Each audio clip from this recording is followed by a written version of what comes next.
Andrew Scott is here. He's just put his headphones on. And I said to Andrew, does that feel like or sound like a real radio show in your headphones? Does it? It does, yeah. You have a certain sort of timbre in the voice. That, it's all what we call EQ. Makes us sound better than we really are. Okay, well, yeah, I'll take what I can get. It's like the makeup in the movies. Yeah.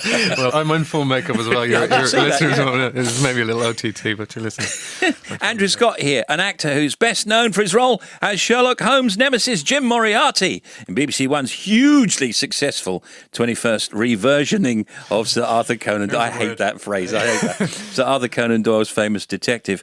But you can see Andrew in a very different role in The Stag, which has just been released on DVD and Blu-ray. And before we talk about it, let's just play a little clip. Actually, speaking of walking, men, Simon, the Kevinses, how'd you feel about going on a little walking holiday? You know, to drag Fanon here away from the wedding planner and out into the fresh air. Like a stag. Rugged gentleman alone up a mountain? Sounds great. Yeah, I'd find a way to enjoy that. Great, brilliant. Simon? Uli knows I'm good in the wild. You're not good in the wild. Fanon? Yeah, no way, no stags. Now, you play best man Davin. Yes, Davin. There's an Irish name for you. And your mate to be married in the movie is Fionn. Fanon, yeah. Yeah, I knew that. Yeah. Played by Hugh O'Connor. Yes. And so what happens from there? Well, the whole premise essentially is that there are guys, as you may have got from that clip, that do not want to go on a stag, like a lot of guys. Yeah.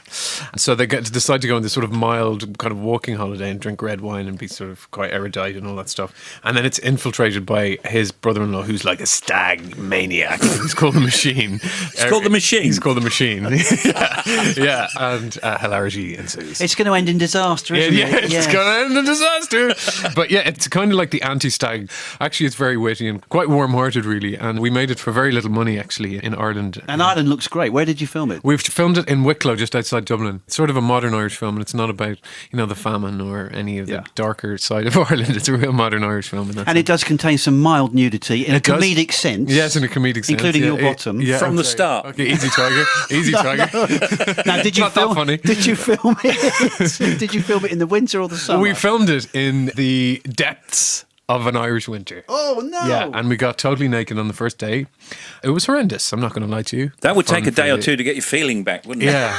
So, life must have changed for you, or has it not changed for you? Sherlock is kind of big time, isn't it? Yeah, it's a big show. It's sold in 220 countries around the world, so it's a real international show. So, yeah, it would be dishonest to say that life hasn't changed a little bit. I mean, you can keep to yourself a little bit, but no, you give in to the fact that you're a little bit more recognisable than you. And maybe. Does that affect your day-to-day life? I mean, do people shout out Andrew, or do they shout out your... Yeah, they Jim? do. I mean, most people are very friendly. The only thing that ever bothers me is when people think that you don't notice they're taking a sly photograph on the tube or whatever. You think people are extraordinarily unsubtle, and you think, just ask. Well, if it's any consolation, I do a little bit of this work, and I've had requests and dedications put under the toilet door. You're joking. Yes. Under the toilet? Yeah. Hope you don't mind, Wright. Can you do something on Love Songs on Sunday? I'll put it under the door.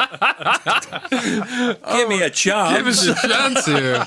Yeah. People are extraordinary, aren't they? Yeah. But when you become even more famous, because you'll be doing another series of Sherlock, right? There is another series of Sherlock being shot in January. But you didn't say if you read it. I didn't.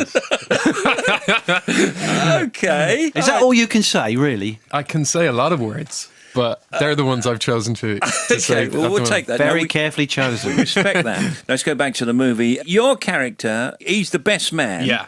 And who is it that doesn't? Fanon. Yeah, there's an Irish name, I knew yes. that. Yeah. He doesn't want a kind of a big vulgar Yeah, he's dude. become what they now describe in modern times as a metrosexual man who's sort of very interested in the organisation of the wedding and the wedding plans and the Tim over here. Like Tim, I can see. I knew as soon as I met you. Exactly, of course you can tell. He picks up that metro every day, doesn't he? Hey! Right. So metrosexual, I pay for the wedding as well. Very good. Yay.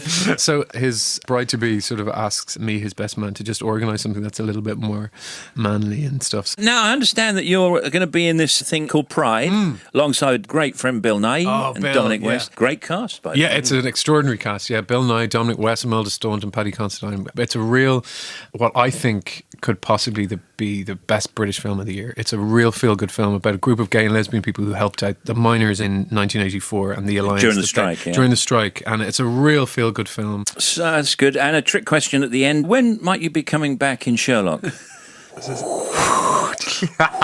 see that tumbleweed go by? They surround me at every time I do an interview. It's snipers ready to shoot me if I say it. You can see Andrew Scott in The Stag, which is out now on Blu-ray and DVD. Nice to meet you. Thank Lovely you, to meet you too, guys. Lots of Andrew Scott, everybody. thanks a lot.